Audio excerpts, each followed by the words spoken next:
განვაგრძობთ საუბრებს ქრისტიანული ლიტერატურის ისტორიიდან.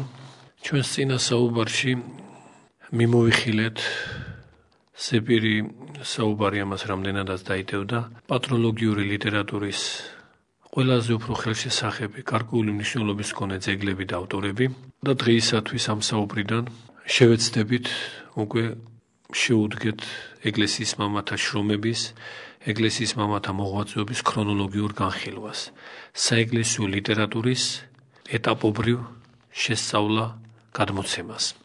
როდესაც ამგვარ განხილვას ვიწყებთ, რა თქმა უნდა, უპირველეს ყოვლისა ყურადღებას იქცევს საკითხი იმასთან დაკავშირებით, თუ რომელი ძეგლი ან რომელი ავტორი მიიჩნევა რიგით პირველად საეკლესიო ლიტერატურის ისტორიაში.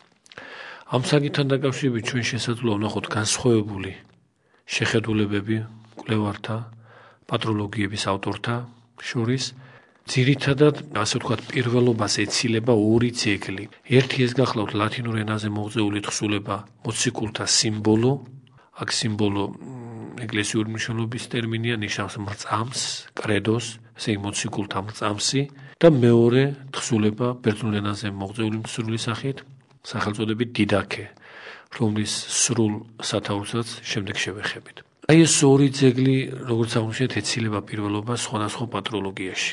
ხოლო რაც შეეხება საკუთრივ ამ პატროლოგიებს, რომლებსაც ჩვენ შეიძლება ხშირად ვერ გნობოდეთ ჩვენს მსჯელობებში, აი ამ პატროლოგიებს მნიშვნელობის მხრივ, რა თქმა უნდა, ყოველთვის ერთ სიბრტყეზე ვერ დავაყენებთ. ჩვენ არ გვაქვს უფლება საგანგებოდ არ მიუთითოთ და ნაწილობრივ მიუთითეთ კიდეც, მაგრამ ამ შემთხვევაში რამდენადაც უკვე განხილვას ვიწყებთ, საგანგებოდ არ აღვნიშნოთ მართლაც გამორჩეული მნიშვნელობა იმ პატროლოგიისა, რომელიც იოანე კვასტენის სახელს უკავშირდება. დაიწერა ეს შრომა, ეს პატროლოგია, უпроსტად მისი 3 ტომი, თავდაპირველად გამოქვეყნდა ინგლისურ ენაზე, შემდეგ ითარგმნა ფრანგულადაც, ასევე 3 ტომად.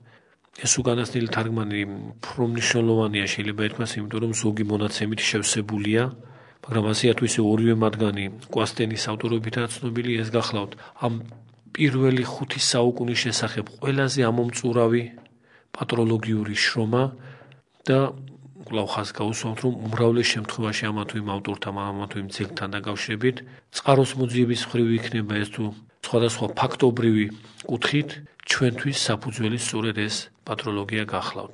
თუმცა არანაკლები მნიშვნელობა აქვს ზოგ შემთხვევაში ამ ბოლო ხანს გამოსულ ასევე უაღრესად ინფორმატიულ პატროლოგიას ბერძნულ ენაზე, ახალ ბერძნულ ენაზე, რომლის ავტორიც გახლავთ ცნობილი მკვლევარი ხრესტუ და ამ პატროლოგიის 4 ტომია, ყოველ შემთხვევაში ჩვენ 4 ტომი გვაქვს ხელთ. გამოცემული გახლავთ ეს უკანასკნელი უაღრესად მაღალ დონეზე, ცარცის ქახალზე, ამას იმიტომ უსვამთ ხაზს, რომ როგორც ჩანს, ამ შრომის დიდ ღირსებას საბერძნეთში კარგად ხვდებიან, რამდენადაც მართლაც უნიკალური გამოცემა გახლავთ საკუთრივ პოლიგრაფიული კუთხით. თვით შრომაც ნამდვილად იმსახურებს ამგვარ გამოცემას, იმიტომ რომ ბიბლიოგრაფიული კუთხით კიდევ უფრო ამომწურავია ვიდრე კვასტენის მოხსენებული შრომა და ფაქტობრივად გვირგვინია პატროლოგიური მეცნიერების ისტორიაში. ამ ორი განსაკუთრებული მნიშვნელობის შრომის გვერდით ჩვენ შეიძლება ვახსენოთ აგრეთვე გერმანულ ენაზე პატროლოგები უფრო ადრინდელნი კვასტენის შრომასთან შედარებით. მათ შორის შეიძლება პატროლოგია არ არის წოდებული, მაგრამ ქრისტიანული ლიტერატურის ისტორიას გულისხმობს და განიხილავს კრუმბახერის ცნობილი შრომა, ისევე როგორც ჰანს ბეკის ვრცელი გამოკვლევა ქრისტიანული ლიტერატურის ისტორიის შესახებ, გერმანულად ორივე და მოგვიანებით ერთ ტომად გამოსული პატროლოგია, რომელიც მრავალგზის გამოიცა, ხელმისაწვდომია ქართველი მკითხველისთვისაც, რა თქმა უნდა, ხელნაწერთა ინსტიტუტის ბიბლიოთეკაში ინახება ეს გამოცემა, სადაც შეჯამებულად, კომპაქტურად არის წარმოდგენილი ეს უმდიდრესი პატროლოგიური ინფორმაცია ეკლესიის მამებთან, ეკლესიის მამების მოღვაწეობასთან, მათ შრომებთან დაკავშირებით. ბოლო, როგორც აღვნიშნეთ, ქრონოლოგიურად ბოლო პატროლოგიური თხზულება სწორედ ხრესტუს ეს მონუმენტური ნაშრომი გახლავთ, რომლის მომდევნო ტომიც, როგორც ივარაუდება წინა სიტყვობაში, ასევე ალბათ გამოიცემა. სხვა ძეგლებით შეგვიძლია დაგვესახელებინა ეს ამ შემთხვევაში ჩვენთვის არსებითი არა. მთავარია რომ ორი ყველაზე არსებითი პატროლოგიური შრომა, რომლებსაც ყველაზე ხშირად ვერდნობი და ამათგან მაინც აქცენტი უფრო პირველზე გვაქვს, იმიტომ რომ განაწილება საკითხებისა და ასევე ციტაციების თვალსაზრისით სისრულე უფრო ყურადღებას მიგვაქცევინებს კვასტენის ზემოხსენებულ თხზულებაზე და ეს შრომა საფუძველი იქნება ჩვენი განხილვებისა. მაგრამ აღნიშნული პატროლოგიები ვახსენეთ ამ შემთხვევაში იმ საკითხთან დაკავშირებით, რომ მათში ერთ აზროვნება იმასთან დაკავშირებით, თუ რომელი ძეგლი უნდა მივიჩნიოთ საფუძველდამდებად ქრისტიანული ლიტერატურისა, ჩვენ არ გვხვდება. პატროლოგიების დიდი ნაწილი ამ პატივს განუკუთვნებენ, როგორც უკვე აღნიშნეთ, ლათინურ ენაზე მოღწეულ ძეგლს სახელწოდებით მოციქულთა სიმბოლო.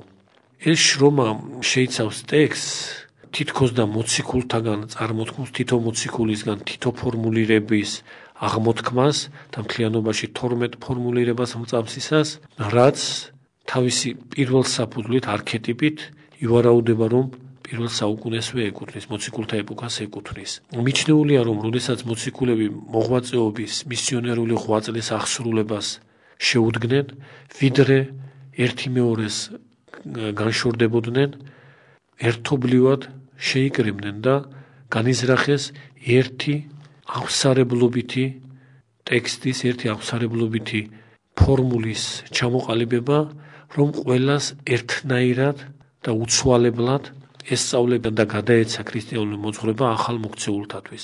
ამ მიზანდასახულობით, როგორც სათნო გადმოცემა გვაუწყებს, თითო მოციქულმა თითო აღსარებლობითი სწავლება აღმოთქვა და ასე იქნა შეკრებილი ამ სწავლებათა, ამ აღმოთქმათა მთლიანობა, რასაც მწამსი ეწოდება, 12 მუხლედი. რა თქმა უნდა, ეს სავსებით სარწმუნოა და ასეც იქნებოდა მწამსის ჩამოყალიბება თავდაპირველად, მაგრამ საკითხი ასე დგას, ჩვენამდე მოღწეული ლათინურენოვანი ტექსტი მოციქულთა სიმბოლო რამდენად იდენტურია იმ ტექსტთან, რასაც მოციქულები მისიონერული ღვაწლის დაწყების წინ ურთიერთთანხმობით შეადგენდნენ და ჩამოაყალიბებდნენ. ძალიან ძნელია ვიფიქროთ, რომ ჩვენამდე მოღწეული ლათინურენოვანი ტექსტი ამ თავდაპირველ აღმოთქმას ეკლესიური სწავლებისას ტექსტობრივად ზედმიწევნით თანხდება. უფრო ზუსტად თუ ვიტყვით, არათუ ძნელია ჩვენი აზრით ეს გამორიცხულია და გამორიცხულია ერთი არსებითი მიზეზის გამო. საუბრობთ რა საეკლესიო ლიტერატურაზე, ჩვენ კარგად უნდა ვაცნობიერებდეთ, რომ საეკლესიო ლიტერატურა ეპოქალურად, ტექსტობრივად, წყაროцოდნეობითად იწყება იქ, სადაც მთავრდება ახალი აღთქმა. ესე იგი, როდესაც ახალი აღთქმა შეიქმნა ძეგლების თვალსაზრისით, 4 მახარებლის, მოციქულთა საქმეების, პავლე მოციქულის 14 ეპისტოლის, 7 კათოლიკე ეპისტოლის, იოანე ღვთისმეტყველის აპოკალიფსის მთლიანობით, ამის შემდეგ მოციქულთაგან პირველ დადგენილი წინამძღვრები და მსახურნი ეკლესიისა, საეკლესიო მოღვაწენი, როდესაც სამწერლობო ღვაწლსაც აღასრულებენ, მათი წერილობითი ნამოღვაწარი უკვე არის არა ახალი აღთქმის და შესაბამისად არა საღვთო წერილის, არა ბიბლიის კუთვნილება, ბიბლიის შემადგენელი ნაწილი, მიუხედავად იმისა, რომ ზოგჯერ შეიძლება ასეც ხდებოდეს, ჩვენ დაკანონებული სახით, არამედ საეკლესიო ლიტერატურის დაფუძნება, საეკლესიო ლიტერატურის შემადგენელი ნაწილი. ახალი აღთქმის საფუძველზე იწყება საეკლესიო მწერლობა, მაგრამ რა ძეგლები შეადგენს ახალ აღთქმას? ახალ აღთქმას შეადგენს ყველა ის ძეგლი, რაც უეჭველად, ესე იგი, საეკლესიო უცდომელი განჩინებით, დოგმატური განჩინებით დაიწერა მახარებელთაგან და მოციქულთაგან. მახარებელთა და მოციქულთა წერილობითი, ნამდვილი წერილობით, ესე იგი, ავთენტური წერილობითი შრომების ერთობლიობა არის ახალი აღთქმა.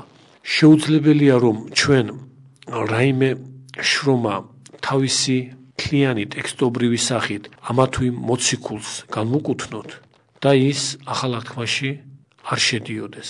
აქ შეიძლება ასეთი შემოპასუხება იყოს, მოციქულთა კანონები, რაც ჭეშმარიტ ძეგლადაა, რა თქმა უნდა, ეკლესიაში მიჩნეული 85 კანონი მოციქულისა, რითაც შულის კანონი იწყება, შედის არა ახალ აღთქმაში, არამედ შულის კანონში. ეს რა თქმა უნდა ასე გახლავთ, მაგრამ მოციქულთა კანონები მოძღვრებით არის მოციქულთა, მათგან არის გადმოცემული, მაგრამ დამწერი, შეიძლება ასე ვთქვათ, ჩამწერი ამ კანონებისა გახლავთ ეკლესიის მამა წმინდა კლიმენტი რომაელი. თვით მოციქულები პირველ პირში ამბობენ კანონი და სხვა შრომაზეც ამბობენ თავიანთ სხვა შრომაზე განწესებანი ჩვენ მოციქულთანი კლიმენტოის მიერ აღწერილნი ძველ ქართულ თარგმანში ასე გახლავთ.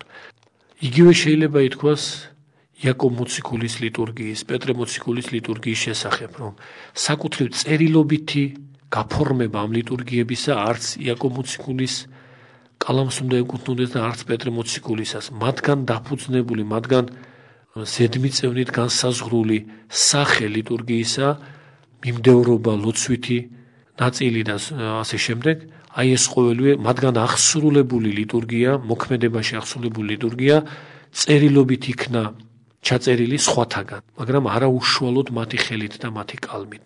ეს ჩანაწერი იდენტურია აბსოლუტურად იაკობისგან ნამოქმედებ და აღსრულებულ წესთან, ისე როგორც პეტრეს მიერ აღსრულებულ წესთან, მაგრამ მათგან დაწერილი, მათგან ნამემკვიდრები წერილობითი შრომა ისინი არ არის. იდენტური კი იმიტომ არის, რომ ასე შერაცხა ეკლესია. ამრიგად, ყველა ის შრომა, რაც მოციქულთაგან იწერება, უშუალოდ მოციქულთაგან და მახარებელთაგან იწერება უშუალოდ მათი ხელით და მათი კალმით და ეს ეკლესიისგან ამგვარადვეა განჩინებული, აი ამ ძეგლთა ერთობლიობა ახალი აღთქმა. თუ რომელიმე ძეგლი ახალ აღთქმაში არ შედის, ის მოციქულისგან დაწერილი არ არის, უშუალოდ მოციქულის კალმით არ არის შესრულებული და ჩვენთვის მემკვიდრეობით დატოვებული. როდესაც ამ საკითხს ასე კატეგორიულად ვეხებით, ეს ამ შემთხვევაში გვესაჭიროება იმის ნათელსაყოფად განვსაზღვროთ, ზემოხსენებული ძეგლი, მოციქულთა სიმბოლო არის თუ არა, ესე იგი ლათინურად მოღწეული ეს ძეგლი არის თუ არა მართლაც მოციქულთაგან დაწერილი. რა თქმა უნდა, ამ ძეგლის შემსწავლელები არ მიიჩნევენ იმას, რომ ეს ძეგლი, რომელიც ლათინურ ენაზეა ჩვენამდე მოღწეული, ეს მოციქულთა სიმბოლო, ლათინურ ენაზე დაწერეს მოციქულებმა. ისინი მიიჩნევენ, რომ ეს ძეგლი არის თარგმანი ბერძნულიდან. მაგრამ ჩვენ ვერც ბერძნულ ტექსტს ვივარაუდებთ, რომ არსებობდა რაღაც ტექსტი ბერძნული, საიდანაც ითარგმნა და ლათინურად ეს ლათინური ჩვენამდე შემორჩა და ბერძნული დაიკარგა. ამას ვერ ვივარაუდებთ, იმიტომ რომ თუ ბერძნულად მსგავსი ტექსტი იყო დაწერილი და ამ ტექსტის უშუალო ავტორები მართლაც მოციქულები იყვნენ, ეს ტექსტი აუცილებლად ახალ აღთქმაში შევიდოდა და ახალი აღთქმის კანონი მას უცვლელად შემოინახავდა. ჩვენ ასეთი რამ უნდა ვიცოდეთ. მიუხედავად იმისა, რომ შამთვითარებისა და შამთასიავის გამო მრავალი ძეგლი დაკარგულა, უმნიშვნელოვანესი მათ შორის გარკვეული ეპოქის გამო, მრავალი უაღრესად საყურადღებო მოღვაწის შესახებ თითქმის ყველა ცნობა დავიწყებას მისცემია ამავე მიზეზების შესაბამისად და ამ მიზეზებს თვით ეკლესიის მამები ხშირად გახაზავდნენ, როდესაც ისინი ამა თუ იმ მოღვაწის შესახებ ცხოვრებას წერდნენ, მის ცხოვრებას იქვე აღნიშნავდნენ, რომ ამ ცხოვრებას ვწერთ, რომ დავიწყებას არ მიეცეს ეს მნათობი ეკლესიისა, მისი ღვაწლი, მისი საქმენი, ისევე როგორც მრავალთა უმწყინვალესი საქმენი დავიწყებას მისცემია აღუწერლობის გამო. ესე იგი, ამგვარი რამ ხდებოდა, იკარგებოდა შრომები, იკარგებოდა ცალკეული ღვაწლის ამსახველი დეტალები, ჩვენ ყოფითად, თორემ ცათაშინა ყოველივე შერაცხილად და უდანაკარგოდ შენარჩუნებულია და ასე დროს ერთი რამ შეგვიძლია აღნიშნოთ, საკუთრივ საღვთო წერილის კანონიკური წიგნები არასოდეს დაკარგულა. ძველი აღთქმის და ახალი აღთქმის კანონს რაც შეადგენს, ესაა ის ღვთისმსულიერი ძეგლები, რომლებიც შემონახული გვაქვს. ასე დროს, მართლაც რომ დაწერილი იყო ბერძნულად, მოციქულთა მიერ განსაზღვრული მრწამსი, ანუ სიმბოლო, შეუძლებელია რომ ის არ შემონახულიყო. და მეტიც, საჭიროება ნიკეა კონსტანტინოპოლის მრწამსისა აღარ იქნებოდა. რა თქმა უნდა, მრწამს თავისი ისტორია აქვს, ჩვენ ერთ-ერთ საუბარში ამას ნაწილობრივ შევეხეთ, ეს ძალიან საყურადღებო გზაა. ნიკეა კონსტანტინოპოლის კრებათა მრწამსი თავის წინარე საფუძვლებს გულისხმობს, კარგად არის ცნობილი, რომ მეორე საუკუნის მიწურულში წმინდა ირინეოს ლიონელი თავის ცნობილ შრომაში ხილება და დამხობა ცრუცოდნისა ორგზის წარმოგვიდგენს წერილობით მრწამსის ტექსტს.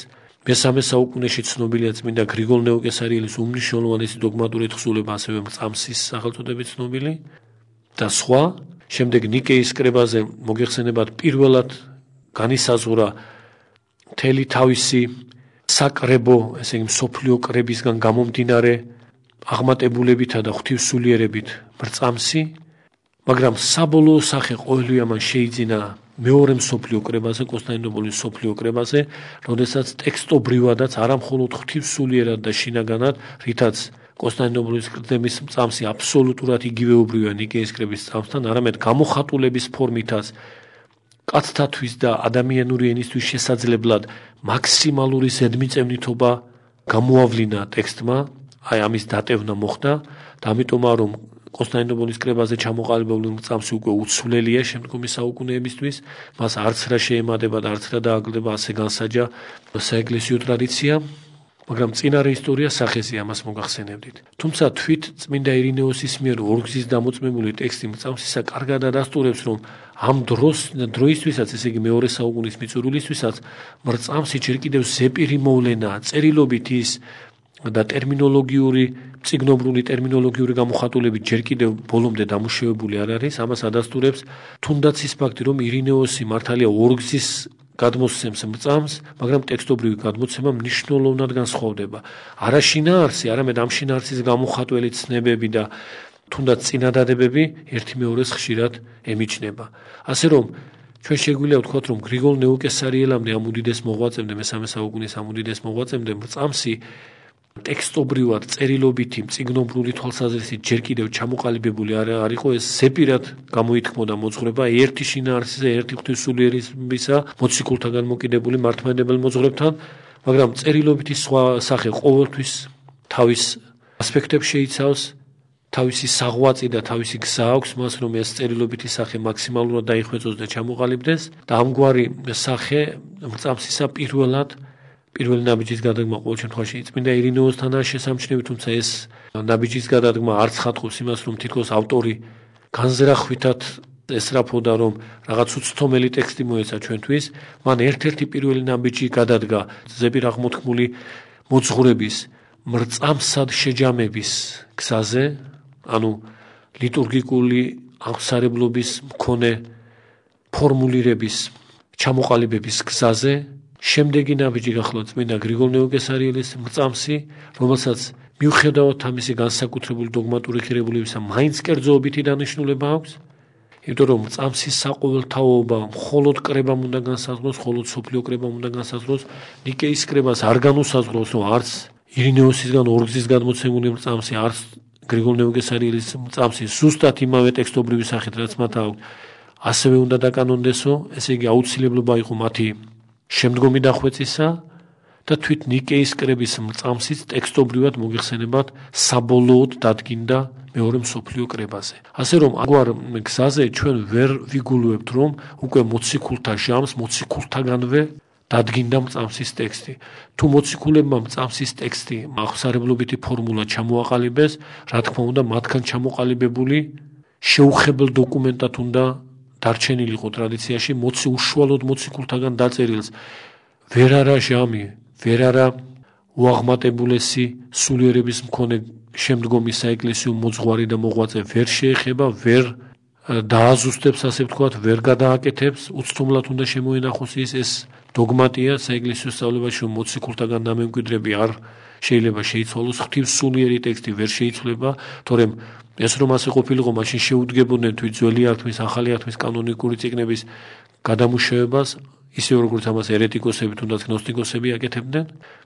მართლმადიდებლური სწავლებით კი ასეთი ტექსტები ყოვლად უცვლელია, იოტის გადაადგილებაც კი არ შეიძლება მათში და ამგვარი დოგმატური ტრადიციის კვალობაზე მოციქულთაგან დაწერილი მრწამსი უეჭველად ჯერ შემოინახებოდა და მერე შემოინახებოდა უეჭველად უცვლელად. შესაბამისად, ჩვენ ერთადერთი რაც შეგვიძლია ვთქვათ, ესაა, რომ ლათინურენოვანი ტექსტი ამ მრწამსისა ესაა ზოგადად მოციქულთაგან მომდინარე მოძღვრების, ზეპირიქსით რა თქმა უნდა მომდინარე მოძღვრების ერთ-ერთი გვიანდელი ჩანაწერი, რაც არაა გამორიცხული მესამე-მეოთხე საუკუნეების მიჯნაზე მოხდარიყო და რამდენადაც ეს ჩანაწერი არ ნიშნავს მოციქულთაგან აღმოთქმულის იგივეობრივ სიზუსტეს და ზედმიწევნითობას მასთან, იმიტომ რომ მოციქულთაგან აღმოთქმული ზეპირ ტრადიციაში შესაძლოა შინაარსობრივად შენარჩუნიყო, მაგრამ ფორმობრივად ეს შენარჩუნება ყოვლად შეუძლებელი იქნებოდა, აი რაღაც ამ გვიანდელი სახეობის გამოხატულება უნდა იყოს ეს დოკუმენტი და თვით ის ხარეც რომ ბოლოდროინდელმა შესწავლებმა აშკარად აჩვენა ამ ძეგლის მოციქულთა სიმბოლოს საკმაო გვიანდელობა, რომ დღეს მკვლევრები მას ამ ძეგლს როგორც წერილობით დოკუმენტს მე-6 საუკუნეზე ადრინდელად არ მიიჩნევენ, ამ ფაქტის დადასტურება გვესახება. ამრიგად ზეპირად აღმოთქმული მრწამსობრივი ტექსტი მოციქულებისა, მრწამსობრივი ფორმულირება ზეპირად აღმოთქმული ჩვენ არ შეგვიძლია საეკლესიო ლიტერატურის ნიმუშად მივიჩნიოთ, საერთოდ მწერლობის წიგნობრული მოღვაწეობის ნიმუშად მივიჩნიოთ, იმიტომ რომ ესაა ზეპირი მოღვაწეობის ნაყოფი, მოვლენა ღირსსარწმუნო, მაგრამ არა საეკლესიო მწერლობის თვალსაზრისით. ამრიგად ერთი მხრივ ჩვენამდე მოღწეული ლათინურენოვანი ტექსტი მოციქულთა სიმბოლო არ შეგიძლება ჩაითვალოს უადრეს საეკლესიო ძეგლად, ან და ასე უადრესი საეკლესიო ძეგლის, ბერძნულენოვანი ძეგლის, რომელიც დაკარგულია ლათინურ თარგმანად და არც ის შეგვიძლია ვთქვათ, რომ საკუთრივ მოციქულებმა მათ მიერ განსაზღვრული აღმსარებლობითი ფორმულირება წერილობითადვე დააფიქსირეს, წერილობითადვე დაგვიტოვეს, იმიტომ რომ ეს რომ ასე მოხდარიყო, ის როგორც აღნიშნეთ, დაუყოვნებლივ შეერთვოდა ახალ აღთქმას და აუცილებლად ტექსტობრივად შემონახულიც იქნებოდა და კიდეც რომ უკიდურესი დაუშვათ და არ შემონახულა ის ტექსტობრივად და ზეპირ გადმოცემაში თავის უცდომელობას ინარჩუნებდა ეს ფორმულირება, მაშინ ნიკია კონსტანტინოპოლის კრების მრწამსის საჭიროება კვლავ აღნიშნავთ აღარ იქნებოდა. თუ მოციქულებმა მრწამსი დაადგინეს, მოციქულთაგან დადგენილს საეკლესიო ტრადიცია არასოდეს არ ცვლის. მოციქულთაგან მართლაც დადგენილს, ჩვენ აქ არ გულისხმობთ რა თქმა უნდა არანაირ აპოკრიფულ ტრადიციას, როდესაც მოციქულებს გარკვეული რაღაც მოვლენები მიეწერებათ, რაც სინამდვილეში მათ არ აღუსრულებიათ. ამრიგად თუ კანონიკურად მოციქულებმა მართლაც აღასრულეს დადგინება და ჩამოყალიბება აღმსარებლობითი ფორმულისა, რა თქმა უნდა ის ეკლესიაში დარჩებოდა და ნიკია კონსტანტინოპოლის კრების მრწამსის შექმნა აღარ იქნებოდა აუცილებელი, რადგანაც უკვე შექმნილი იქნებოდა უაღრესი და უაღმატებულესი სულიერების მქონე ტექსტი. აქედან გამომდინარე, ჩვენ შეგვიძლია დავასკვნათ, რომ მოციქულთა სიმბოლო არ უნდა იყოს საეკლესიო მწერლობის უადრესი ძეგლი და ასეთი ძეგლი უადრეს ეპოქაში საერთოდ არ უნდა არსებულიყო.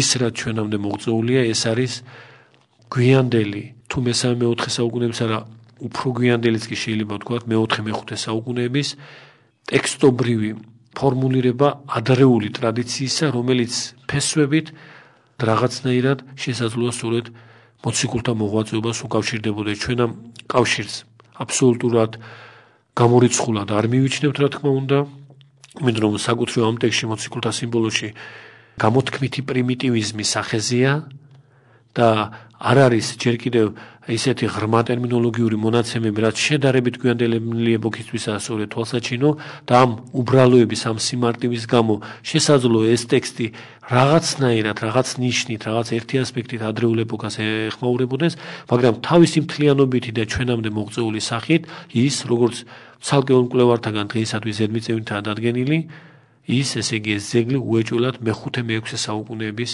დოკუმენტია. ასე რომ მეხუთე-მეექვსე საუკუნეების დოკუმენტს ჩვენ პირველი საუკუნის ძეგლად, როდესაც იწყება საეკლესიო მწერლობა, ვერ მივიჩნევთ. ამგვარ ძეგლად, რა თქმა უნდა ჩავთვალოთ მეორე თხზულება, რომელიც ზევით ვახსენეთ, დიდაქე, რომელსაც უფრო სრული სათაური აქვს და ამ ძეგლს შემდგომ საუბარში შევეხებით. გმადლობთ ყურადღებისათვის.